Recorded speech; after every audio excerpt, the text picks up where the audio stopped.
El mar, esa bestia acuática implacable, lleva siglos desafiando todos los intentos de domarlo. Muchos barcos impulsados por el viento han atravesado las zonas más duras del mundo. Algunos han sobrevivido a la lucha con el mar y muchos han salido mal parados. Es el año 1834. Un barco llamado Pilgrim está poniendo rumbo para navegar desde California a Boston. El viaje dará la vuelta a Sudamérica y luego pasará por el Cabo de Hornos, en Chile. Richard se alista como marinero mercante a bordo del Pilgrim. Este es su primer viaje en el mar. La tripulación le cuenta a Richard historias sobre el paso Drake, frente al Cabo de Hornos, una ruta legendaria por sus peligros. Innumerables barcos y marineros han desaparecido en esas aguas. Desde que se descubrió el Cabo de Hornos en 1526, todos los que han navegado alrededor de él se han dado cuenta de que es la prueba definitiva de la habilidad de cualquier marinero y de la fuerza de cualquier barco. Los que han sobrevivido a la travesía llaman al Cabo de Hornos la pesadilla de los marineros. Jack, el timonel, un veterano, dirige el barco hacia esta ruta, la más peligrosa de todas. Jack ha estado a bordo del Pilgrim desde que se puso en marcha en 1825. Ha pasado muchas veces por el Cabo de Hornos y cada vez ha aprendido una lección diferente de las pruebas que ofrece el mar. El Pilgrim ha sido reformado desde su último viaje, hace un año. Richard valora la experiencia de Jack, dado que es su primer viaje en el mar. Jack le asegura a Richard su confianza en el Pilgrim, a pesar de que solo es un pequeño velero de madera con 2 mástiles. Jack es consciente de que las embarcaciones de madera se están quedando poco a poco anticuadas, sustituidas por los nuevos barcos de vapor. Pero Jack prefiere la maniobrabilidad del Pilgrim, y lo preferiría a los barcos de acero sin dudarlo. Richard está encantado de estar a bordo. Hay mucho que explorar en la vida como marinero mercante, pero el sujeto batalla en equilibrar el barco. Los fuertes vientos hacen que el Pilgrim se mueva más rápido, proporcionando a Richard una rápida introducción a la vida en el mar. Al mismo tiempo, nada puede prepararlo para lo que va a vivir en el Cabo de Hornos. Es el punto de tierra más meridional antes de la Antártida. La brecha entre el continente helado y el Cabo de Hornos alberga el tristemente célebre Paso Drake, de aproximadamente 1100 kilómetros entre el Cabo de Hornos y la península antártica. Los fuertes vientos proporcionan un viaje ininterrumpido hacia el Cabo de Hornos. Pero como le dice Jack a Richard, los vientos están más concentrados en el Paso Drake. Crean un efecto de embudo, volviéndose más fuertes e imprevisibles. Richard no está seguro de lo que esto puede significar para el Pilgrim, pero entiende que no hay una ruta más fácil para viajar por Sudamérica. Pasan algunos días. El Pilgrim navega junto a las numerosas islas que conforman la costa oeste de Chile. Aunque el mar ha estado relativamente tranquilo, Richard sigue lidiando con su falta de equilibrio en el barco. Sus movimientos siguen siendo poco elegantes. El constante balanceo de la cubierta sube y baja, y a Richard le cuesta acostumbrarse al movimiento. Grandes olas aleatorias golpean al Pilgrim desde todos los ángulos. El barco se acerca rápidamente al Cabo de Hornos.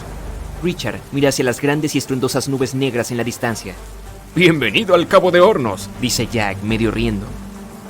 La sonrisa irónica de su rostro pronto desaparece. El hombre se pone serio, sabiendo lo que les espera a todos. Los vientos más fuertes empiezan a agitar las velas mientras la tripulación se esfuerza por aferrarse a las cuerdas. Richard se pone desesperadamente a ajustar las velas de popa, adaptándose al constante cambio de los fuertes vientos del sur. Jack se mantiene firme al timón, consciente de la importancia de su papel. Es cauteloso del oleaje, que puede aumentar muy rápidamente cuanto más al sur viaje. Es crucial que el Pilgrim no se aventure demasiado cerca del Cabo de Hornos cuando se acerquen. La gran oscuridad que había en la distancia ahora está a su alrededor, llenando el cielo en todas las direcciones. Las nubes ennegrecidas lanzan lluvia y granizo sobre la tripulación, mientras intentan resistir el clima enfurecido. El capitán dirige el timón, cambiando la dirección de la nave. La temperatura ha descendido considerablemente, manteniendo a duras penas el agua fuera de sus ojos. Se vuelve hacia la proa de babor para proporcionar a su cara un breve descanso del tormento del viento. Mirando a lo lejos, el hombre ve el Cabo de Hornos solo, rodeado de niebla. Es una visión inquietante. Dirige el Pilgrim a lo largo de la cara del Cabo de Hornos. La distancia se acorta. Las olas se reducen en altura, ya que las profundidades se vuelven más superficiales. Pero estas olas son mucho más pronunciadas y su ángulo puede causar más daño a la embarcación de madera. Jack no está seguro de la cantidad de estas olas que el Pilgrim puede soportar antes de que el casco se rompa.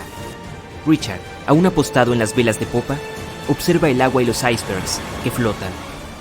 No está seguro de su tamaño, ya que la mayoría están ocultos bajo el agua, pero sabe que debe alertar a Jack si alguno se acerca demasiado. Un solo iceberg que golpea al Pilgrim será todo lo que el casco pueda soportar. Obedientemente mira por encima de la borda y en la distancia. Los icebergs no son las únicas cosas que hay que tener en cuenta. Las olas son comunes en estos mares también. La conexión de los océanos Antártico y Pacífico, mezclada con el clima tormentoso, forma olas juntas. Y esto crea monstruosas olas mucho más grandes. Se sabe que estas olas alcanzan los 30 metros de altura. Pueden destruir la mayoría de los barcos a su paso. Seguramente será el fin del Pilgrim si se encuentra con una ola gigante. Las fuertes corrientes ajustan la ruta del Pilgrim, como si el Cabo de Hornos tratara de atraer al barco hacia sus bajos rocosos. Lentamente son arrastrados hacia el Cabo de Hornos. Jack está luchando contra la corriente en el timón, haciéndolo girar. Fuerza su cuerpo todo lo que puede. Gruñendo, hunde el timón de babor a estribor y viceversa. El capitán no deja de gritar indicaciones. Para un novato son extremadamente confusas, pero Jack, un veterano curtido, sigue interpretando las indicaciones con facilidad, dirigiendo para reajustar su rumbo lejos del Cabo de Hornos. El capitán ordena a Richard que evalúe el casco bajo la cubierta. Con el nivel de golpes que el paso Drake ha proporcionado hasta ahora, seguramente ha dañado el barco de alguna manera. Richard corre a la cubierta mientras otro marinero le grita algo, pero el ruido del mar hace que sea difícil de escuchar. Una ola golpea el costado, fluyendo hacia la cubierta. Richard consigue agarrarse al mástil, antes de ser casi arrastrado por la borda. Toda la cubierta delantera parece estar bajo el agua. Aferrado al agua que se desliza por los costados del barco y esperando a que se despeje, Richard ve pasar lentamente el Cabo de Hornos. Sin embargo, hace señas hacia el Pilgrim, como si pidiera su cuota a la tripulación. Las corrientes siguen arrastrando el barco mientras la tormenta continúa, sin que se vislumbre el final de la lucha. La tormenta es cada vez más grande y feroz. Richard se reúne para bajar y evaluar los daños. Después de un lento descenso a las cubiertas inferiores, Richard puede por fin mirar por encima del casco desde los camarotes del barco. No hay daños por lo que puede observar, pero está sorprendido por la profundidad del agua en el interior. Ahora está a la altura de la cintura. Los vasos, entre otras cosas, flotan en el agua. Incluso dentro del barco, el sujeto no puede escapar de las olas. Incapaz de entenderlo todo, se queda congelado, escuchando el poder omnipotente de la madre naturaleza en el exterior. El mar ruge aún más salvajemente. Las olas golpean constantemente contra el casco. Suena como un sombrío tambor, una lenta cuenta regresiva hacia la desaparición del Pilgrim. Richard se obliga a volver a los terrores de las cubiertas superiores, agarrándose a las barandillas para recorrer con cuidado las resbaladizas escaleras. Deja atrás los inquietantes crujidos de las cubiertas de madera, que pronto son sustituidos por los tensos sonidos de las cuerdas, los gritos de otros marineros y el ensordecedor rugido del mar, que se estrella a su alrededor. Jack está al timón, concentrado en su papel, todavía luchando contra el viento y las olas, incluso con la adición de hielo y escarcha. Parece que el mundo que lo rodea se ha propuesto distraer al hombre de su deber. Pero Jack sigue adelante con determinación. Por 9 días, el Pilgrim lucha contra los constantes cambios de clima tormentoso, enfrentándose a todo tipo de obstáculos, pero consigue salir adelante. Al dejar atrás la tormenta, la tripulación pone rumbo al norte para llegar a su destino. La visión del sol asomando entre las oscuras nubes es lo más reconfortante que ha experimentado Richard. Por desgracia, él perdió sus raciones en algún momento de la tormenta. En el mar, si éstas se pierden, es tu propia mala suerte. Por suerte, Jack tiene la amabilidad de compartir algunas de las suyas. Hay un barco a la deriva en algún lugar del océano sin tripulación. La última vez que alguien lo vio fue hace más de 50 años. Su historia recuerda a la del holandés errante, una embarcación destinada a navegar eternamente y a traer desgracia a quien la vea en el mar, o al menos eso dice la leyenda. Pero a diferencia del holandés errante, el SS Bijlsimo fue definitivamente real. Este fue construido para una compañía alemana en Hamburgo y comenzó como un barco de carga común. Comenzó a comerciar suministros entre Hamburgo y Suecia en el mar Báltico a partir de 1914. Tenía un potente motor de vapor y un casco hecho de acero. Unos años después pasó a ser propiedad británica. Luego, en los años 20, una compañía canadiense lo compró por alrededor de $18,000, una cantidad de dinero enorme en aquel entonces. El nuevo propietario, la compañía de la bahía de Hudson, utilizó activamente el barco durante varios años. Frecuentemente lo enviaban en viajes desde su puerto base en Escocia hacia Siberia, Alaska, el Yukón y los territorios del noroeste. También navegaba por el Canal de Panamá e incluso por el Canal de Suez, llevando a bordo pieles de animales para la venta. A veces también transportaba pasajeros. Había completado 9 viajes exitosos antes de que esta racha de buena suerte llegara a su fin. A partir de la década de 1930, el SS Baichimo comenzó a tener problemas con el hielo y las tormentas. Cuando quedó atrapado por primera vez en el hielo en octubre de 1931, algunos de los tripulantes lograron escapar hacia Alaska. 15 de los 22 marineros decidieron quedarse con su barco e intentar salvarlo. Llevaban a bordo pieles y otras cargas valiosas valoradas en aproximadamente $58,000. La empresa les envió suministros para sobrevivir el invierno. Establecieron un campamento cerca del barco con escotillas, lonas y otros materiales y descargaron la carga. A fines de noviembre, una ventisca azotó la zona y parecía que se había llevado el barco consigo. La plataforma de hielo había resistido, pero la embarcación se había soltado. Algunos miembros de la tripulación estaban seguros de que había naufragado, pero poco después escucharon a uno de los lugareños que había avistado su barco a unos 72 kilómetros de su campamento. La tripulación siguió adelante con sus vidas y el barco comenzó su viaje como un buque fugitivo. La gente avistaba el SS Baichimo aproximadamente una vez al año hasta 1969. Por lo general era visto cerca de la costa de Alaska. Un hombre que iba hacia Nome con su trineo de perros, prospectores, exploradores y cazadores de tesoros, todos afirmaron haber visto el SS Baichimo. Alguien intentó abordarlo y llevarlo al puerto, pero terminó varado en él durante días debido al terrible clima. Otros tuvieron más suerte y lograron llevarse un bote ballenero, algunos muebles y otros objetos valiosos del barco. Aquellos que se acercaron a él vieron que estaba dañado y le faltaba la hélice. Aún así se mantuvo a flote sin tripulación durante al menos 38 años y se convirtió en el barco fantasma que más tiempo ha navegado en la historia. En 2006, las autoridades de Alaska iniciaron un proyecto para resolver el misterio del barco fantasma del Ártico y finalmente encontrar al SS Baichimo, ya fuera sobre o bajo el agua. Sin embargo, hasta ahora no se ha tenido éxito. El SS Baichimo sigue siendo uno de los aproximadamente 4,000 barcos que han desaparecido frente a las costas de Alaska. Si la leyenda del siglo XVII no miente, este barco fantasma podría estar navegando en algún lugar junto al holandés errante. Esta embarcación, también llamada holandés volador, pertenecía a la Compañía Neerlandesa de las Indias Orientales. Su capitán logró hacer lo imposible para esa época y navegó de los Países Bajos a Indonesia en solo 3 meses. Decían que volaba sobre el mar y algunas lenguas maliciosas explicaban que había hecho un pacto con las fuerzas del mal para lograrlo. Una vez, cuando el barco navegaba de regreso a casa, su capitán y la tripulación desaparecieron sin dejar rastro. Hay muchas versiones sobre lo que les ocurrió. Una de las primeras dice que intentó entrar al puerto en el Cabo de Buena Esperanza. Se encontró con una terrible tormenta y se hundió, ya que no había capitán que pudiera salvarlo. Otra leyenda cuenta que el capitán se negó a obedecer a los cielos para dejar que el barco se hundiera durante la tormenta. Entonces una espantosa forma luminosa golpeó la embarcación y a la tripulación, y desde entonces fue condenada a vagar eternamente sin descanso.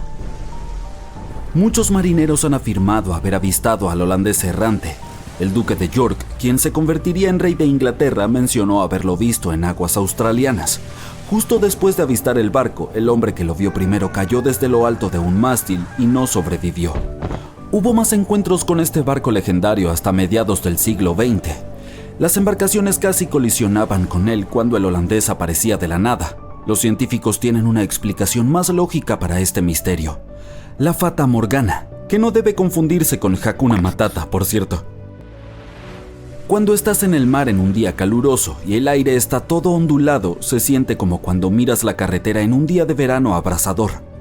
Eso se debe a algo llamado refracción atmosférica. Cuando la luz pasa a través de diferentes capas de aire con distintas temperaturas y densidades, se dobla y retuerce. A veces, bajo ciertas condiciones, esta flexión de la luz puede crear ilusiones ópticas realmente bizarras sobre el océano, como avistamientos del holandés volador. El fenómeno de la Fata Morgana puede hacer que los objetos distantes parezcan distorsionados, estirados o incluso elevados por encima del horizonte.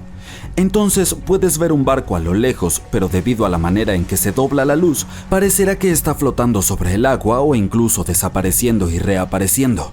La Fata Morgana se observa más comúnmente en las regiones polares, en especial sobre grandes extensiones de hielo que mantienen una temperatura baja uniforme. Sin embargo, puedes verla en cualquier lugar, incluso en desiertos y sobre lagos en días calurosos. Las primeras historias sobre barcos fantasma se remontan a la mitología griega y romana antigua. Uno de los barcos fantasma más famosos de la historia es el Mari Celeste. Este bergantín viajaba de Nueva York a Génova y estaba completamente abastecido de provisiones, pero no tenía tripulación cuando fue descubierto en el Océano Atlántico en 1872. Las pertenencias personales de la tripulación también estaban allí, completamente intactas. La última anotación en su bitácora se había hecho 10 días antes. Todavía no sabemos qué le sucedió a su tripulación, pero el barco ha inspirado muchas historias y leyendas escalofriantes. La Lady Lovibond fue otra goleta legendaria que se cree naufragó frente a la costa de Kent a mediados del siglo XVIII. La historia cuenta que el capitán del barco, Simon Reed, acababa de casarse, por lo que llevó a su esposa a bordo para un crucero de celebración a pesar de la superstición de que podría traer mala suerte. Estaban de camino a Portugal cuando el primer oficial, quien también estaba enamorado de la nueva esposa del capitán, enloqueció por celos. Atacó a otro miembro de la tripulación y luego tomó el timón y dirigió el barco directamente hacia los temidos bancos de arena de Goodwin. Nadie a bordo sobrevivió y se dice que el bergantín reaparece como un barco fantasma cada 50 años. En la actualidad, muchas embarcaciones son abandonadas de forma intencional y se convierten en barcos fantasma. Hay miles de ellas flotando en ríos, lagos, canales y aguas costeras de Estados Unidos. Algunas personas pierden sus barcos en tormentas y otros fenómenos meteorológicos extremos. Otras deben abandonarlos porque mantenerlos puede costar el 10% del precio de la embarcación. Además, el amarre de un barco puede sumar varios miles de dólares cada año. Muchas embarcaciones son construidas con fibra de vidrio, por lo que un propietario no puede... Corría el año 1854 y el SS Arctic, el transatlántico de pasajeros más rápido de su época, partía para cruzar el Atlántico. Mientras navegaba a través de la bruma, desapareció lentamente hacia lo desconocido. Collins Line era una compañía naviera estadounidense que se fundó en 1818 y comenzó a comerciar en el transporte transatlántico en 1835. Sus barcos de vapor cruzaban el Atlántico desde Liverpool hasta Nueva York en solo 10 días. No parece muy rápido hoy, lo sé, pero en aquel entonces el mismo trayecto les tomaba a otros barcos varias semanas. Ligeros en el agua con sus cascos de madera, propulsados por una potente máquina de vapor, esos barcos eran la opción favorita de muchas personas de alto perfil. ¿Qué podría salir mal con una nave tan avanzada?, pensaban. Esto me recuerda a otro barco que todos creían que era insumergible. Pero bueno, volvamos a la línea Collins. Llegó a ser un verdadero líder en las rutas transatlánticas con solo otro competidor, Cunard's Line. Era una compañía británica que también aspiraba a ser la fuerza principal a través del paso del Ártico. En 1835, la compañía recibió un nuevo barco que viajó a Liverpool y regresó a Nueva York con el mayor cargamento jamás visto hasta ese momento. A partir de entonces, la línea Collins fue creciendo cada vez más. Parecía que solo le esperaban grandes éxitos. Desafortunadamente, sus lujosos barcos se volvieron muy costosos por la cantidad de carbón que usaban. La enorme fuerza de los motores, sumada a los débiles cascos de madera, hacía que requirieran muchas reparaciones después de cada viaje. Entonces, cada traslado terminaba siendo muy costoso, pero como los barcos eran seguros y tenían una gran reputación, la gente estaba dispuesta a pagar el precio y la empresa no entró en crisis. Habían logrado algo que nadie había conseguido antes. Como dije, sus barcos cruzaban el Atlántico en 10 días, y Edward Collins, el dueño, estaba muy decidido a mantener el ritmo. Sus 5 barcos superaban a la flota de Cunard de solo 3. Este gran adelanto le brindó más atención. Aunque los barcos de Cunard eran más lentos con sus cascos de hierro, todavía daban ganancias, sin importar cuán lento navegaran. Entre los barcos de Collins, el Arctic, el tercero en ser lanzado, era el más grande, con 86 metros de largo y 2 motores de vapor de palanca lateral, cada uno con 1000 caballos de fuerza. Las ruedas de paletas hacían 16 revoluciones por minuto cuando estaban a toda velocidad. En el momento de su lanzamiento, la prensa lo llamó el buque más estupendo jamás construido en los Estados Unidos. Pero el glamour y la fama no pudieron evitar lo que vendría después. El 27 de septiembre, el Arctic estaba en su viaje de Liverpool a Nueva York, atravesando la espesa niebla a gran velocidad. Es posible que en ese momento, después de 4 años de viajes récord, la tripulación se sintiera demasiado confiada en las capacidades del barco. A solo 80 kilómetros de Terranova, andaban sin cuidado a través de la niebla sin contacto por radio, sonar o cualquier otra forma de identificación de objetos, equipados solo con el código Morse. Un barco más pequeño, el SS Vesta, que operaba como nave de pesca, a menudo trabajaba en Terranova. Estaba pasando por el mismo camino que el Arctic y se estrelló contra su costado. Conmocionado por la colisión, el capitán del Arctic le ofreció ayuda al Vesta, mucho más pequeño. Pero pronto quedó claro que el daño que parecía menor en el Arctic era en realidad grave. Debajo de la línea de flotación, el agua estaba entrando por un agujero. El costo de un casco de madera mucho más rápido ahora parecía demasiado. Entonces navegaron hacia tierra tratando de tapar los agujeros. Sin embargo, el agua seguía entrando, llenaba el casco cada vez más y empujaba el barco hacia abajo. Cuando la sala de máquinas se llenó de agua, las calderas se apagaron y así cayó la enorme potencia por la que el Arctic alguna vez fue legendario. El barco finalmente se detuvo por completo y la orden fue abandonarlo. Por aquel entonces, la ley marítima permitía que el Arctic llevara solo 6 botes salvavidas, capaces de salvar a solo 180 personas. La tripulación y algunos de los pasajeros lograron abrirse camino a bordo y ocuparon la mayoría de los asientos en esos botes. La situación se volvió muy tensa, todos se olvidaron de sus modales y no dejaron que las mujeres y los niños abordaran primero. El Arctic tardó 4 horas en hundirse. A bordo iban 150 tripulantes y 250 pasajeros. Aquellos que no pudieron encontrar un bote salvavidas hicieron un intento desesperado de construir sus propias balsas con partes del barco. 2 días después, solo 3 botes llegaron a la orilla. Los otros 3 nunca fueron encontrados. Lo creas o no, el grupo de rescate también salvó a algunas personas que habían estado aferradas a los escombros durante 2 días. A diferencia de la tripulación, el capitán se hundió con el Arctic, pero sorprendentemente sobrevivió. Es una de las 85 personas que lo lograron, de las 400 que estaban a bordo. Cuando llegó la noticia 2 semanas después, luego de la gran tristeza que causaron las pérdidas humanas, hubo una gran protesta por la poca seguridad. La prensa publicó una serie de exigencias para que hubieran más botes salvavidas, suficientes para cada persona a bordo de un barco. Pero esas solicitudes fueron ignoradas. Este descuido conduciría a más desastres en el futuro. Tener suficientes botes salvavidas recién entraría en la ley marítima unos 60 años después, luego del desastre del Titanic. La esposa y los 2 hijos de Edward Collins también estaban a bordo del barco y no regresaron. Él estaba desconsolado, pero no dejó de administrar su negocio. La línea Collins tenía una reputación que mantener, la más grande, la más rápida y la más lujosa del Atlántico. Edward Collins construyó un barco mejor que cualquier otro. Se llamó Adriatic y era el más grande del mundo, con 2 máquinas de vapor alternas de un tamaño jamás visto. Estas máquinas de vapor en su momento eran tecnología de punta, aunque hoy en día solo se pueden ver en modelos y juguetes. Con la nueva incorporación de 2 mástiles, el Adriatic también podría navegar sin motores si fuera necesario.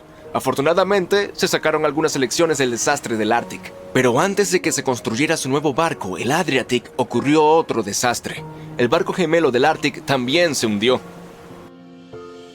Se piensa que este segundo barco estaba corriendo una carrera con Cunard y chocó contra un iceberg en algún lugar durante el recorrido. Esta extraña competencia se cobró la vida de 141 personas. La desesperación de Collins, sumada a sus cascos débiles, llevaron a la compañía a la bancarrota en 1858. El Adriatic recién construido, que había costado más de $1 millón, solo había hecho un viaje. E incluso ese viaje fue considerado un desastre. El barco chocó con un remolcador. De todas maneras, logró terminar su viaje inaugural en un tiempo adecuado. Después de que la empresa quebró, tuvieron que vender el barco por solo $50,000.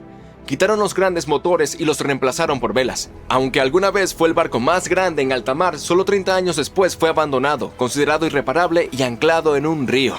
Los otros barcos también se vendieron para usar sus partes. Edward Collins abandonó la industria y buscó trabajo en tierra firme.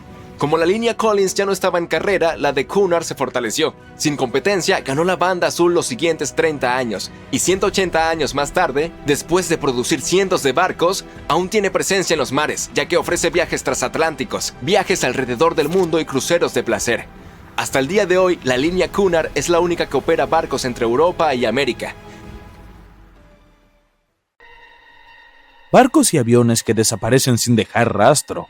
Pasajeros de los que nunca más se supo nada. Informes de extrañas luces en el cielo.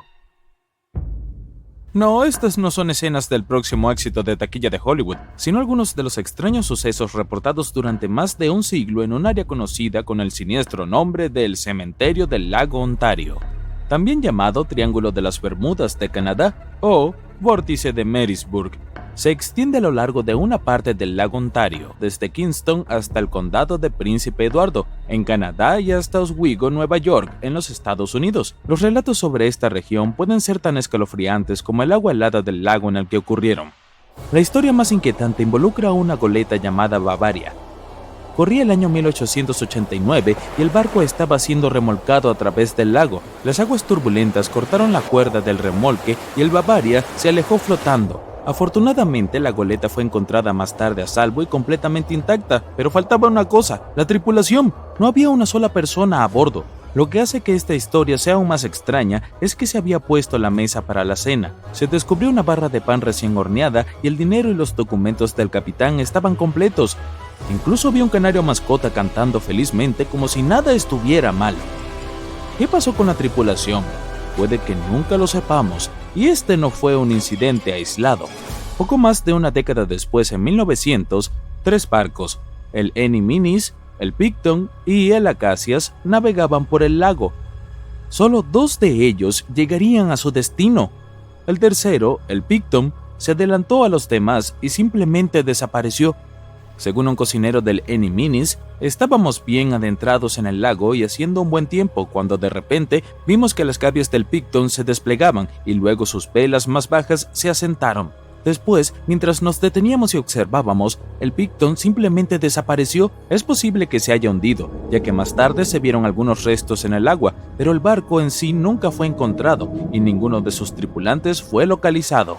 Unas semanas más tarde, se descubrió una botella con una nota en el interior en Sackett's Harbor, Nueva York. La nota era del capitán Sidley del Picton. Me amarré a Busy con cuerdas para que nos encuentren juntos. Busy era el hijo de 12 años del capitán. La nota generó más preguntas que respuestas. Si los testigos estaban en lo cierto, la desaparición del barco había sido bastante rápida. ¿Cuándo supo el capitán Sidley que estaba en peligro? ¿Por qué no pidió ayuda si tenía la posibilidad? ¿Cuándo tuvo tiempo de escribir una nota y embotellarla antes de atarse con su hijo? Realmente es un misterio. Y no fueron solo barcos los que se enfrentaron a fuerzas extrañas en la zona. Los aviones también tuvieron problemas para pasar en una pieza. En 1975, Ron Scott voló desde el aeropuerto de Picton en su Cessna 172. Cuando ingresó al vórtice de Marysburg, su avión se inclinó hacia un lado. Durante varios segundos no lograba enderezar el avión, pero una vez que lo hizo, la misma fuerza lo empujó hacia el otro lado. Una vez más, quedó atrapado allí por unos segundos, incapaz de controlar su avión, y era un piloto habilidoso. Nunca antes había experimentado algo así. Ciertamente tuvo más suerte que el piloto de la Real Fuerza Aérea Canadiense Barry Allen Newman. Newman estaba en el mismo lugar en 1952 cuando perdió el control de su avión y se cayó al lago. Hasta el día de hoy, su cuerpo no ha sido encontrado. En total, más de 270 barcos y al menos 40 aviones han tenido un final trágico en la zona. Para agregar al misterio, hay gente que informa haber visto una serie de luces u orbes brillantes o un barco oscuro flotando en el cielo. Estos son fenómenos aún más difíciles de explicar. Los testigos insisten en que todo es verdad. Sidwell dijo que vio una forma extraña, como un diamante girando lentamente en el cielo, y luego simplemente desapareció. Otros también afirman haberlo visto. Por supuesto, el vórtice de Marysburg es solo uno de varios lugares en todo el mundo conocidos como vórtices viles, un término acuñado por el biólogo y escritor Ivan T. Sanderson. Él descubrió otras 12 áreas igualmente espaciadas en la superficie de la Tierra donde suceden cosas extrañas. La más conocida de ellas es, por supuesto, el temido Triángulo de las Bermudas, situado en el Océano Atlántico entre las Bermudas, Florida y Puerto Rico. Se le atribuye la desaparición de miles de personas a bordo de barcos y aviones. Incluso el explorador Cristóbal Colón experimentó el misterio del Triángulo de las Bermudas durante su primer viaje a América en 1492. Contó que las brújulas apuntaban en la dirección equivocada. Los niveles del mar parecían cambiar dramáticamente e incluso vio luces extrañas en el cielo. En 1918, el USS Cyclops, que era uno de los barcos de combustible más grandes de la Marina de los Estados Unidos, desapareció allí. Se considera la mayor pérdida de vidas en la historia de la Marina de los Estados Unidos en un solo incidente, dado que los 309 miembros de la tripulación fueron declarados perdidos en el mar cuando desapareció el Cyclops. En ese momento, el clima era bueno. El único mensaje enviado ese día desde el barco no indicó problemas ni preocupaciones, y nunca se envió una señal de socorro. Después del incidente, hubo una exhaustiva investigación naval. Su conclusión: se han propuesto muchas teorías, pero ninguna que explique satisfactoriamente la desaparición del barco. En otras palabras, los investigadores estaban perplejos. También está el Triángulo del Dragón, ubicado en el Océano Pacífico. La historia más inquietante involucra a un grupo de barcos japoneses que desaparecieron en la década de 1950. Cuando se enviaron investigadores para averiguar lo sucedido, también desaparecieron. En cada caso, es imposible saber realmente qué ocurrió, y es fácil caer en historias de monstruos marinos gigantes que acechan bajo las olas. ¿A quién no le gusta un buen susto? Y Sanderson estaba dispuesto a aceptar la posibilidad de que esas historias fueran ciertas. Creía que los vórtices viles que estudiaba podían explicarse con cualquier cosa, desde un bache en el continuo espacio-tiempo hasta anomalías magnéticas bajo el agua. Por supuesto, Sanderson no era solo un gran fanático de los lugares extraños, también escribió sobre criaturas fantásticas como Pie Grande y el monstruo del lago Ness. Sin embargo, sus habilidades como científico imparcial son cuestionables. En 1948, afirmó que unas huellas de 3 dedos encontradas en Clearwater Beach, Florida, era la prueba de que había pingüinos de 5 metros de altura, argumentando que eran imposibles de falsificar.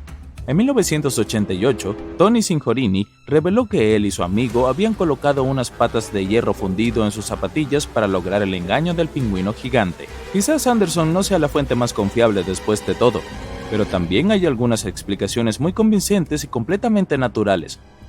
Observemos el vórtice de Marysburg. Es muy posible que barcos como el Bavaria y el Picton hayan sido destruidos por una mezcla de mala suerte y mal tiempo. El clima inestable ciertamente no es raro en el lago Ontario, y las tormentas repentinas en el mar abierto pueden resultar peligrosas hasta para el marinero más hábil. E incluso hoy, con los avances en el pronóstico del tiempo, nos equivocamos con frecuencia. En aquel entonces no había forma de predecir que una tormenta estaba a la vuelta de la esquina, y el clima era solo uno de los problemas. El historiador Mark Seguin comentó que se sabía que la zona era peligrosa, porque el lecho del lago se vuelve poco profundo rápidamente a lo largo de la costa este. También hay pequeñas islas rocosas y bajíos repartidos por toda el área, lo que hace que navegar sea una aventura arriesgada, especialmente para embarcaciones grandes o con cargas pesadas. A mediados del siglo XX, el pronóstico del tiempo moderno y la construcción naval mejorada aliviaron la mayoría de los peligros del transporte marítimo de los grandes lagos, lo que resultó en menos pérdidas. El último gran naufragio en cualquiera de los grandes lagos fue el SS Edmund Fitzgerald, que se hundió frente a la costa del lago Superior en 1975, junto con 29 miembros de la tripulación. Parece que el progreso humano no es rival para este vórtice, y en cuanto a las luces o las imágenes en el cielo, en la mayoría de los casos es el resultado de un fenómeno interesante llamado inversión térmica. Cuando esto sucede, una capa de aire caliente queda atrapada bajo el aire frío, lo que causa ese espejismo o reflejos. Entonces, una luz del suelo que está a kilómetros de distancia puede reflejarse en el cielo, dando la impresión de que se trata de un objeto volador. Otras partes del misterio podrían resolverse con un poco de tiempo. El agua dulce y las temperaturas gélidas del lago Ontario ayudan a preservar los barcos y aviones que descansan allí. A medida que los buzos e investigadores continúan explorando el área, tal vez finalmente sepamos el destino de Bavaria, el Picton, el capitán Sidley y su hijo. Estamos en 2018. Te levantas temprano para ir de pesca. Llegas al mismo lugar de ayer. Lanzas el anzuelo al mar y esperas. El flotador se mueve. Has pescado algo, pero... ¡Oye! Hola. ¿Por qué no estás haciendo nada? En este momento no te importa el pez. Estás mirando algo a lo lejos.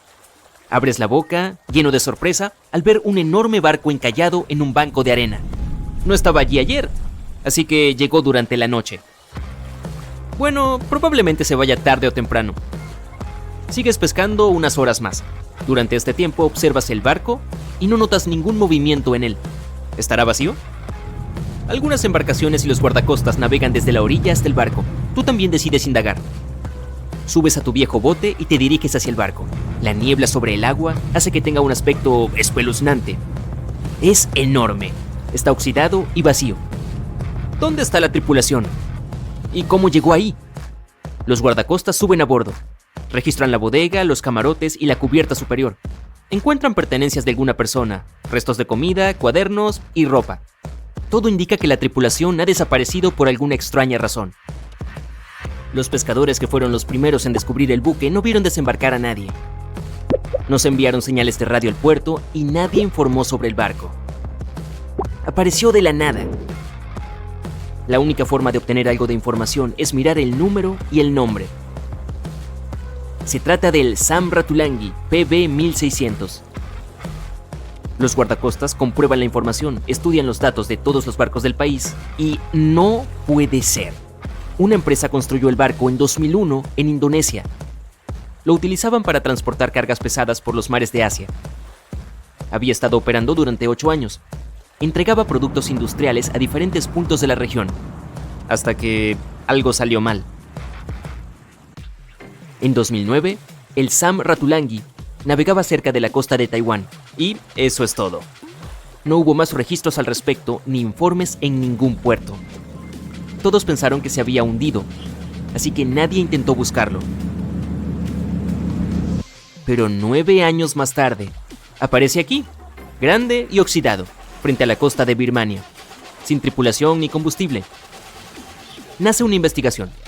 Los servicios municipales intentan averiguar los nombres de todos los marineros que trabajaban en el barco y hallar pistas que ayuden a resolver este misterio. Además, esperan que el dueño de la embarcación aparezca pronto. Encuentran 2 cuerdas de remolque a bordo. Eso significa que un barco remolcó al Sam Ratulangi hasta este lugar.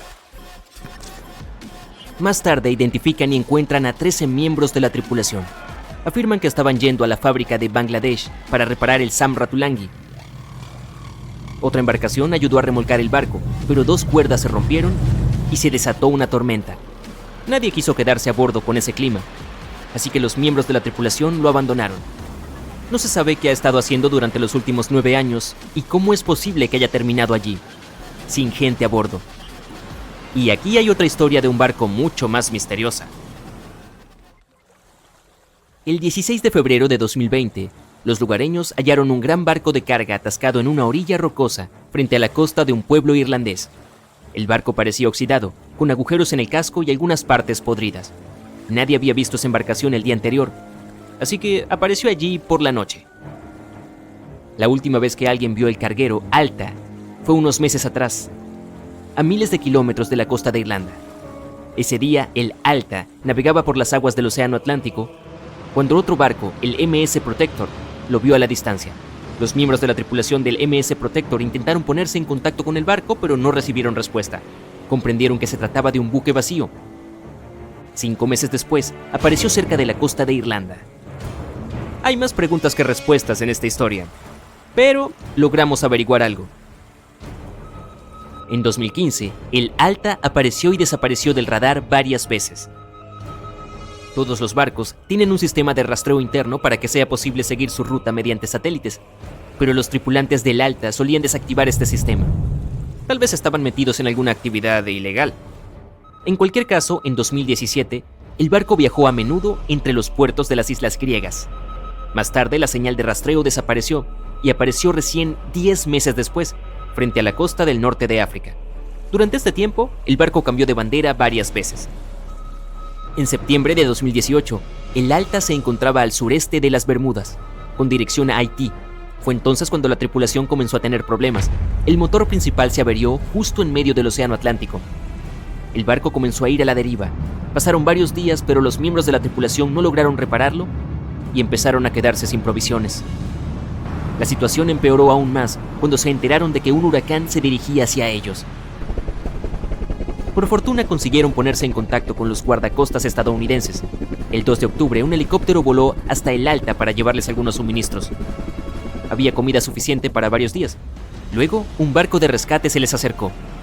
Evacuó a los marineros y los llevó a Puerto Rico antes de que el huracán los alcanzara. El Alta quedó solo a la deriva en medio del océano. Pasado un tiempo, otro barco se acercó al Alta para remolcarlo a las costas de Guyana. A partir de entonces, todo salió mal. Alguien robó el barco, desactivó el sistema de seguimiento y se alejó con rumbo desconocido. Después de casi un año, el MS Protector encontró el Alta vacío en las aguas del Océano Atlántico. Y 9 meses después, la embarcación sin tripulación llegó a las costas de Irlanda. ¿Cómo se las arregló para atravesar el Atlántico y llegar a la costa de Irlanda? Sigue siendo un misterio. Puede que haya sido cuestión de suerte. Nadie más vio el barco en todo este tiempo.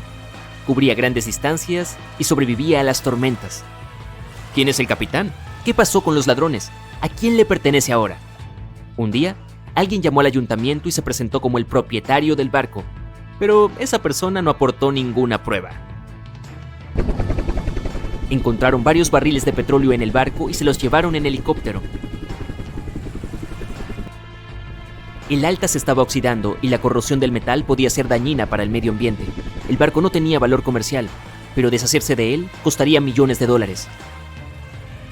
Había 3 opciones: dejarlo donde estaba, remolcarlo al mar y dejar que se hundiera, o desmontarlo para vender sus partes. Pero la naturaleza tenía sus propios planes. Las tormentas y las fuertes olas partieron el casco en 2. El Alta estuvo a la deriva sin tripulación en las aguas del Océano Atlántico durante aproximadamente 2 años. Pero esto no es nada comparado con un barco que estuvo navegando durante 38 años. El récord pertenece al SS Baichimo. Solía ser un buque mercante de una empresa comercial. En 1931 se abrió paso en el hielo de la costa de Alaska. Su movimiento se ralentizó, una gruesa capa de hielo lo bloqueó y una fuerte tormenta empeoró la situación. La tormenta de nieve era tan intensa que los miembros de la tripulación solo podían ver un velo blanco delante de sus ojos. Seguir navegando era imposible. Tuvieron que esperar a que la tormenta se calmara. Esperaron 1, 2, 3 días. Una semana después, la tormenta era cada vez más fuerte. Por fin, un día se tranquilizó. Los miembros de la tripulación se dividieron en 2 grupos. El primero se dirigió a la ciudad más cercana. El segundo grupo, junto con el capitán, se quedó allí. Acamparon junto al barco y esperaron a que la tormenta, que había vuelto a empeorar, terminara. La visibilidad era nula. Finalmente, un día desapareció. ¡Genial! Y ahora, un momento. ¿Dónde está el barco? El SS Baichimo había desaparecido durante la tormenta. El capitán estaba seguro de que el barco se había hundido, así que partió junto con la tripulación. Una semana después, lo vieron a la deriva, cerca de la zona donde lo habían perdido. El casco estaba tan dañado que navegar en él no era seguro. Repararlo sería inútil y caro, así que el capitán decidió abandonarlo. Estaba seguro de que se hundiría tarde o temprano, pero se mantuvo a flote durante los días siguientes, los meses siguientes y unos cuantos años. A lo largo de los 38 años que siguieron, varias personas dijeron haberlo visto en varios puntos de la costa de Alaska. El último registro del SS Baichimo data de 1969. Los que lo vieron afirmaron que estaba completamente congelado, casi fundido con el hielo. Algunos quisieron emprender una expedición para encontrarlo, pero todos los intentos fracasaron. Es probable que se encuentre en algún lugar del fondo del mar. Más de 25 millones de personas abordaron cruceros en todo el mundo en 2017. Puede que no parezca mucho, pero, por ejemplo, eso es más que la población de Bélgica. Es una excelente alternativa de vacaciones con una ventaja adicional. Puedes conocer varios destinos diferentes para visitarlos mejor en el futuro. Si ya reservaste un viaje en un crucero pero aún no tienes idea de lo que debes empacar, podrías comenzar con una búsqueda sobre las ubicaciones específicas de tu embarcación. De cualquier manera, asegúrate de llevar zapatos aptos para la cubierta que sean de tacón bajo. Además, empaca un par que sea cómodo para caminar distancias más largas para los días que pases en tierra. Dependiendo de la temporada, es posible que también quieras guardar algunos trajes de baño. Si estás tomando algún tipo de medicamento, asegúrate de llevarlo en su empaque original también. Si sueles usar poco equipaje, no te preocupes. La mayoría de los cruceros tienen cuartos de lavado. Son un poco caros, especialmente si quieres que tus prendas sean lavadas, planchadas y dobladas por ti.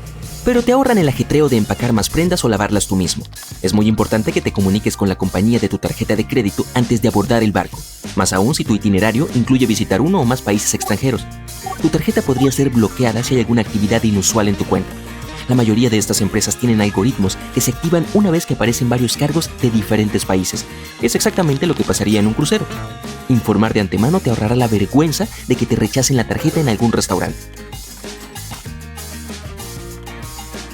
Y para asegurarte de conseguir la mejor habitación, antes de reservarla, revisa el plano de cubierta del barco. Debería estar disponible en su sitio web.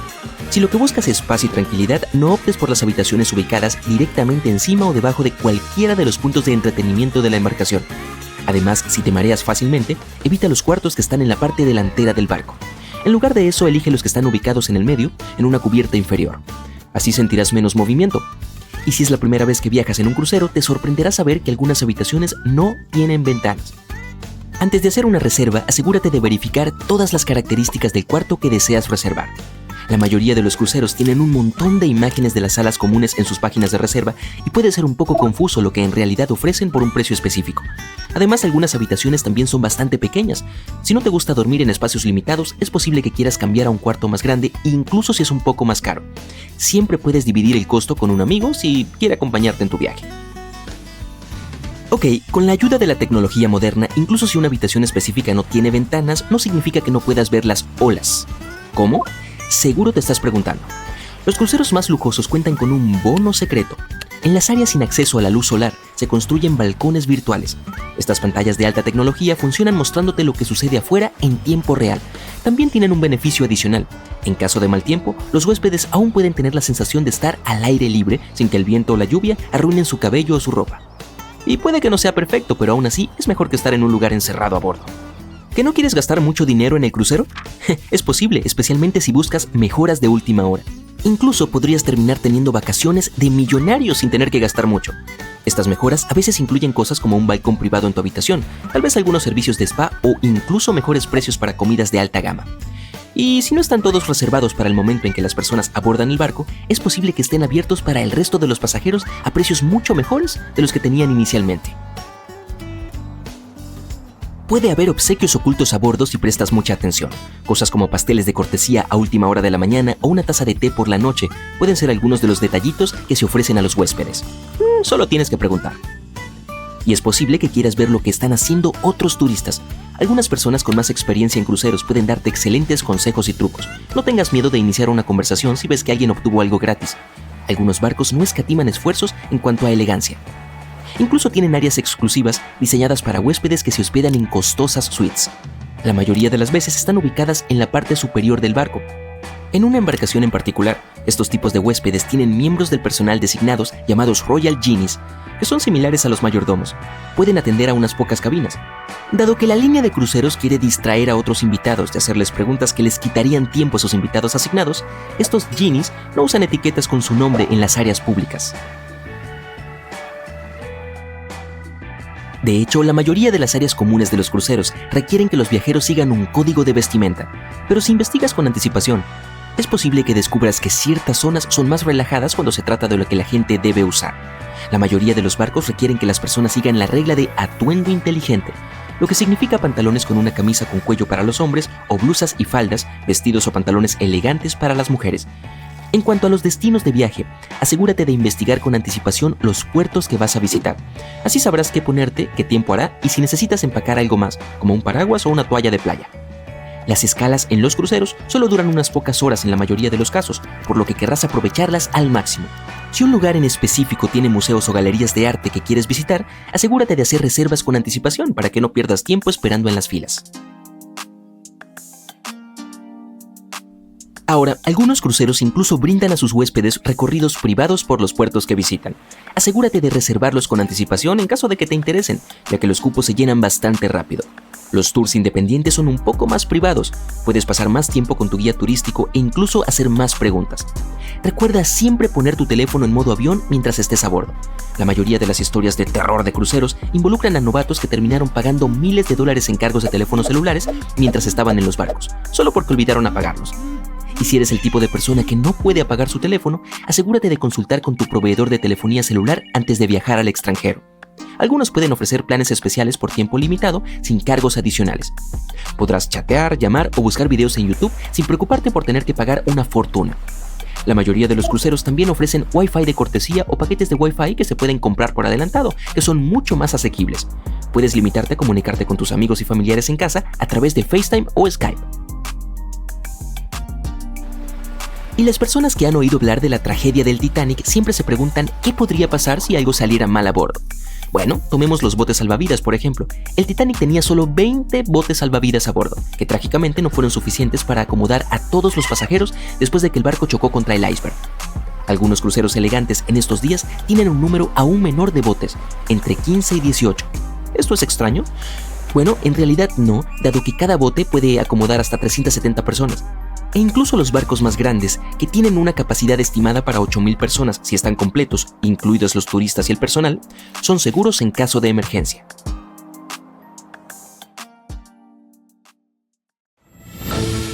Como marinero experimentado y primer hombre en navegar sin escalas por su cuenta alrededor de Norteamérica y Sudamérica, Matt Rutherford ha visto muchas cosas durante sus travesías, pero sin duda se destaca lo que presenció en 2013 mientras navegaba por las aguas del Atlántico con su colega.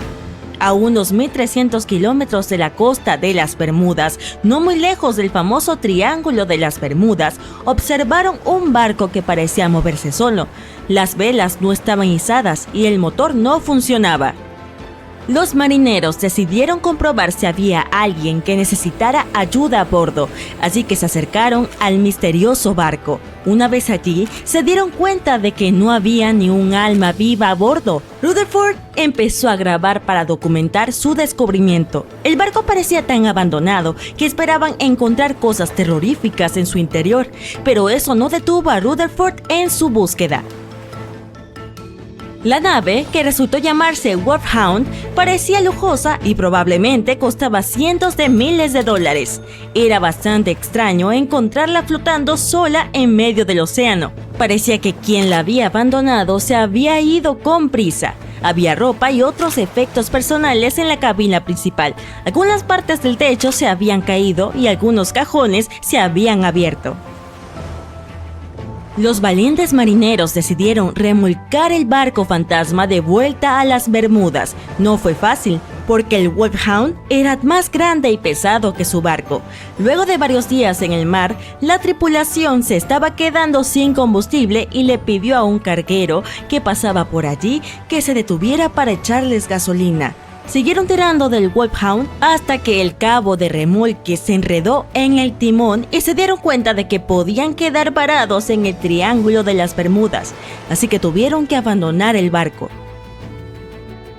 Lo que realmente ocurrió y cómo terminó el Wolfhound en medio del océano seguirá siendo un misterio. Se rumorea que pertenecía a un miembro del Royal Irish Yacht Club. El barco realizaba su primer viaje de Connecticut a las Bermudas y luego a Antigua. Se vio envuelto en una terrible tormenta a unos 650 kilómetros de Delaware. Los vientos eran tan fuertes que el yate volcó 2 veces. Un carguero griego rescató a la tripulación. Abandonaron el barco con una baliza de emergencia encendida. Los tripulantes rescatados afirmaron que vieron que la nave se hundía, lo que no hace sino añadir más preguntas a la historia. ¿Cómo volvió a la superficie? ¿Tiene algo que ver el Triángulo de las Bermudas? El propio Cristóbal Colón informó acerca de la extraña actividad de la brújula en esta misteriosa zona cuando se dirigía al Nuevo Mundo. A pesar de las historias de más de 50 barcos y 20 aviones desaparecidos en la zona, sigue siendo una de las rutas marítimas más transitadas del mundo. Algunos escépticos creen que este dato resuelve el misterio del Triángulo de las Bermudas. Podría tener sentido, porque cuanto más transitada es la zona, más accidentes ocurren. Pero claro, no es el número de desapariciones lo que hace que el lugar sea tan misterioso, sino la falta de explicaciones y los restos perdidos para siempre. El primer barco confirmado que desapareció en el Triángulo de las Bermudas fue el USS Pickering. En 1800 zarpó de Estados Unidos rumbo a las Indias Occidentales. El buque navegó hacia el Triángulo de las Bermudas junto con su tripulación de 90 hombres. Desde entonces, nadie ha vuelto a saber nada de ellos. La explicación más aceptada es que el barco fue arrastrado por una tormenta, pero como nadie encontró restos del naufragio, nunca lo sabremos con certeza. El mayor buque que ha desaparecido en esta misteriosa zona fue el USS Cyclops. En marzo de 1918, con una tripulación de 306 personas, el USS Cyclops zarpó de Barbados rumbo a su hogar, en Baltimore. El barco pasó por el Triángulo de las Bermudas en su viaje y se desvaneció en el aire, o más bien en el agua. El Cyclops nunca envió ninguna señal de socorro y desapareció sin ninguna explicación y sin dejar rastros. El Triángulo de las Bermudas no es el único lugar del mundo donde desaparecen barcos o resurgen misteriosamente. Una de las historias más famosas de buques fantasmas es la del SS Vikimo. Este gran vapor de carga fue construido en Suecia. El 1 de octubre de 1931 quedó atrapado en el hielo. La tripulación decidió esperar y consiguió librarse al cabo de un par de días, solo para volver a quedar atrapada en menos de una semana. Esta vez no lograron salir. Un equipo de rescate acudió por aire para salvar a 22 de los miembros de la tripulación. Otros 15 se quedaron en un refugio de madera que construyeron no muy lejos del barco. Su plan era esperar a que pasara el invierno y volver a bordo. A finales de noviembre, una fuerte ventisca azotaba la zona. Cuando terminó, el Vikimo parecía haber desaparecido con la tormenta. El capitán consideró que debía haberse roto y hundido, pero unos días después, un cazador les informó que había visto el barco a unos 70 kilómetros de su campamento. La tripulación consiguió encontrarlo y se llevó la carga más valiosa de su bodega. Temían que el Vikimo no sobreviviera a aquel duro invierno, pero al final lo consiguió. Una vez desaparecido el hielo, se alejó flotando y terminó a la deriva por las costas de Canadá y Alaska. Mucha gente dijo haber visto el barco fantasma en alta mar. Algunos incluso intentaron abordarlo para salvarlo, pero el tiempo no lo permitió. La última vez que alguien vio el SS Vikimo fue en 1969, 38 años después de que su tripulación lo abandonara. Todavía podría estar a la deriva en algún lugar del océano. La historia del MV Joyita ocurrió en el Pacífico Sur. Originalmente era un yate de lujo de madera. Tras prestar servicio durante 20 años a varios propietarios, se convirtió en un buque mercante. En 1955 emprendió un viaje comercial que debía durar unos 2 días. Cuando no llegó a su destino a tiempo, nadie se preocupó al principio, ya que en aguas abiertas puede haber contratiempos. Pero un día más tarde, sin señales de socorro del Joyita, era evidente que algo grave le ocurría. Había 25 personas a bordo y sus familias querían encontrarlas. Un equipo de búsqueda y rescate trabajó duro durante 6 días, buscando el barco o al menos sus restos en un área de casi 260.000 kilómetros cuadrados.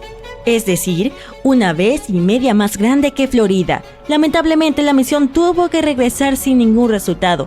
Parecía que el Joyita había desaparecido sin dejar rastros. Un mes más tarde, otro buque mercante avistó al Joyita a la deriva en el océano, a kilómetros y kilómetros de su ruta original, y ninguno de los tripulantes o pasajeros estaban a bordo. La carga también había desaparecido. Los botes salvavidas tampoco estaban, así que la gente debió escapar del barco con la esperanza de salvarse.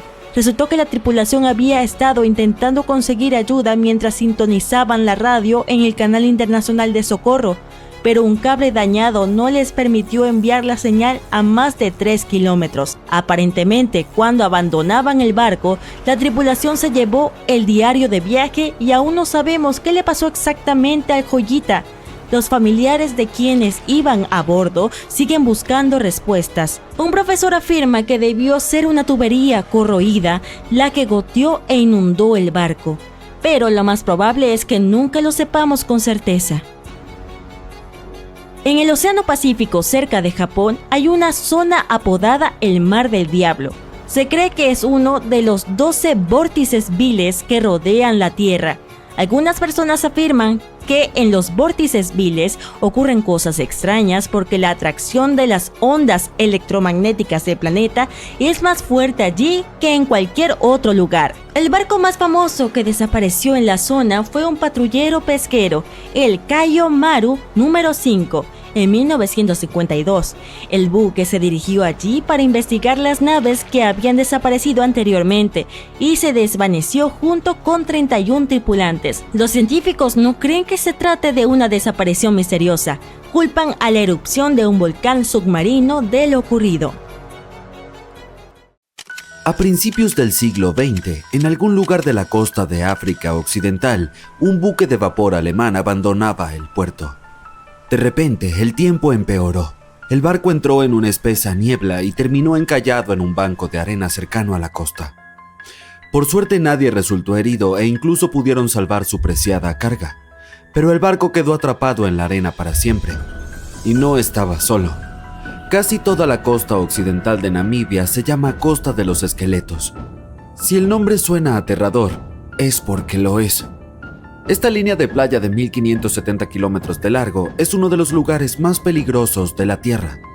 Las tribus bosquimanas creen que su deidad suprema hizo esta tierra cuando estaba enfadada. Los portugueses fueron los primeros europeos que pisaron Namibia en el siglo XV y por supuesto tampoco les gustó la Costa de los Esqueletos. Los exploradores portugueses pensaban que en esta tierra estaban las puertas del inframundo. Aquí es donde el desierto del Namib se encuentra con el océano Atlántico. Puede que sea peligroso, pero también es precioso, y además está declarado Patrimonio de la Humanidad por la UNESCO. Si la Costa de los Esqueletos tuviera un director de relaciones públicas, renunciaría al cargo el primer día de trabajo. La zona no es precisamente apta para turistas, debido a su geografía y su historia. Bajo la arena y las olas hay una corriente marina secreta que acecha a los navegantes desprevenidos. Se llama Corriente de Benguela. Fluye a lo largo de la costa de África. Esta parte del Atlántico es rica en vida marina, pero en la costa el ambiente es bastante poco amigable. El desierto del Namib tiene un clima muy árido y es una de las regiones más secas de la Tierra. Y esa vida marina que acabo de mencionar son tiburones. 11 especies para ser exactos. Y sí, incluso el gran tiburón blanco aparece de vez en cuando. Hasta ahora tenemos un paisaje desértico, fuertes corrientes y tiburones. Definitivamente no es un lugar para pasar un día de picnic junto a la playa. Pero si alguien llega a la Costa de los Esqueletos, ¿se dará cuenta de que está en peligro? No te preocupes, lo sabrá. La playa está plagada de naufragios de todos los tamaños y formas.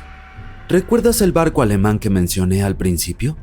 Su enorme y oxidada popa sobresale en la arena del desierto. Hay unos 500 naufragios en total esparcidos por la costa, desde galeones portugueses con siglos de antigüedad hasta barcos que llegaron aquí en el siglo XXI. Un pesquero llamado Seila India se soltó de su cable de remolque en 2008 y terminó en la Costa de los Esqueletos. Bueno, no se escapó solo, tuvo algo de ayuda de los elementos. Pero es mejor ser una atracción turística en una playa que terminar destrozado y convertirse en chatarra. Allí es a donde el remolque se dirigía en realidad. Pobrecito.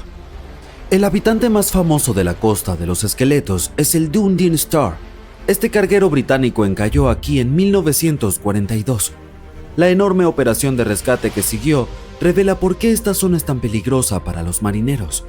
Los rescatistas consiguieron salvar a toda la tripulación y a los pasajeros, pero a un alto precio. En el proceso se perdieron un avión y un remolcador. El último de los rescatistas tardó 2 meses en regresar a Ciudad del Cabo, Sudáfrica. ¿Por qué? Un vistazo al mapa de la región revela la razón. Existe un interminable mar amarillo, la arena. Aquí hay muy pocas carreteras, así que es difícil llegar a la costa de los esqueletos por tierra. También hay obstáculos legales.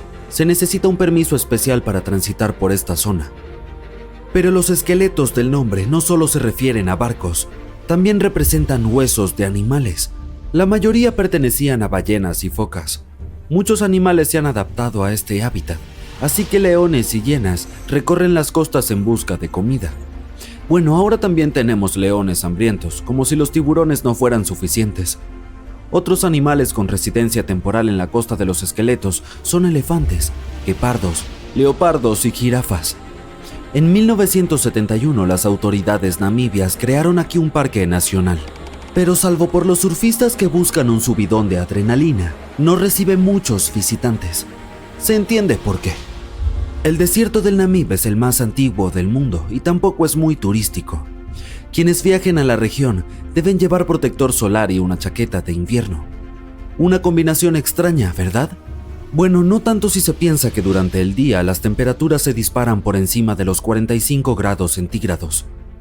Por la noche, la temperatura del aire desciende por debajo del punto de congelación, es decir, 0 grados. Menuda montaña rusa climática.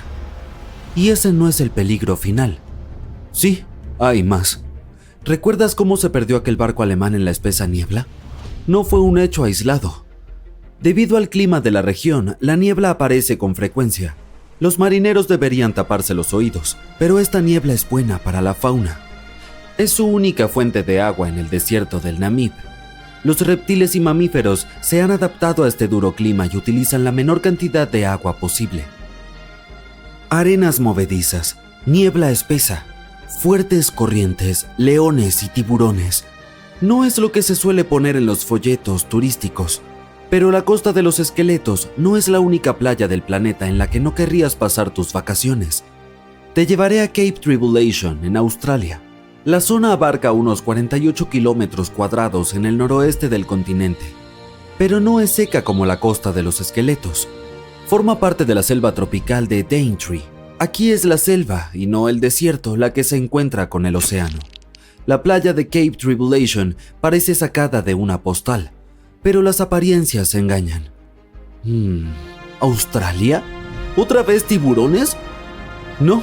Aquí te esperan cocodrilos si decides darte un chapuzón en el mar. Son cocodrilos de agua salada, a los que se llama saltis. Es un bonito apodo para un reptil tan peligroso. Pero no están solos. La fauna parece tener un problema con los visitantes. De octubre a junio, las aguas que rodean Cape Tribulation se llenan de medusas de caja, también llamadas avispas de mar. Su veneno afecta al sistema cardiovascular humano. Si un nadador es tocado por una medusa, no tendrá tiempo de llegar a tierra para pedir socorro.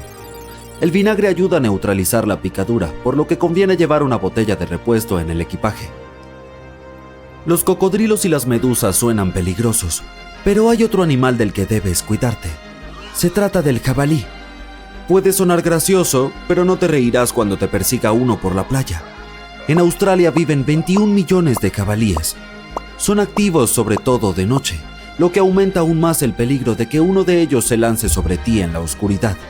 La mejor defensa es correr en círculos. Los jabalíes no cortan bien las esquinas. Probablemente por eso no son muchos los que se dedican a las carreras. Cape Tribulation te tiene reservado un último peligro y no es un animal. Aquí hasta los árboles conspiran contra los visitantes. El árbol urticante tiene ese nombre por una buena razón. Si intentas agarrar una de sus hermosas bayas rojas, se defenderá. Sus púas son como pequeñas esquirlas de cristal. El efecto desagradable que producen en la piel dura un mes. Luego está el arbusto de la espera. Pero, ¿quién llama así a estas especies? Esta larga enredadera tiene pinches que te agarran y no te sueltan. Son tan fuertes que pueden tirar a un humano de un caballo. Tendrás que esperar a que alguien pase y te salve de este espinoso asaltante. Si estabas a punto de tachar esta playa australiana de la lista de vacaciones, espera un momento. Aquí el turismo está en auge. Las autoridades han restringido el acceso a todas las zonas peligrosas. Los visitantes se bañan en cascadas de ensueño, rodeados de una exuberante vegetación. Incluso hay cuerdas para columpiarse. Esta sí que es una playa en la que uno puede relajarse.